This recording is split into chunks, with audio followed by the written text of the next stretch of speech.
Kala ko nag-scatter ka, Brad eh. Ano, Brad? Wala mo lang tayong pantanggal nito, oh.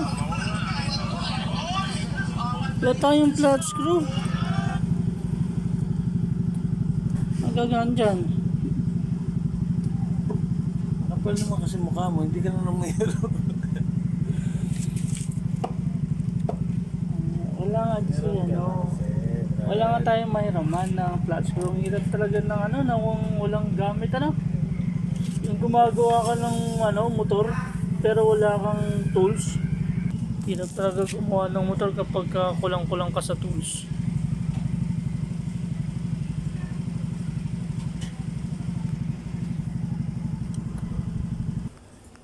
Ano, Brad, order na lang kaya ako sa Lazada ngayon. Darating din kaya.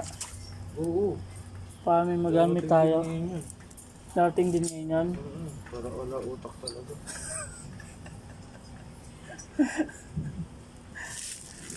Sino kaya magde-deliver na pagka ano, dumating ngayon in order natin? Kasi ko, tinitigilan yung pagkakape.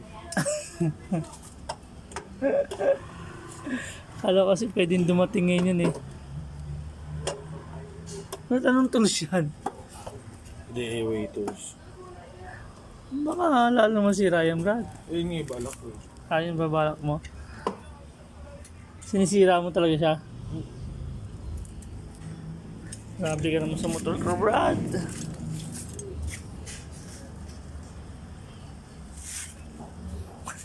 Pati vice grip ayaw na matanggal. Matangin na.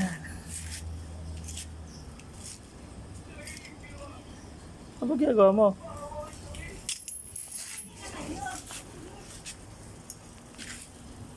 Sige na, huwag mo na palitan. Oo, ano ba agad? Huwag na palitan, wala naman tayong pambaklas eh.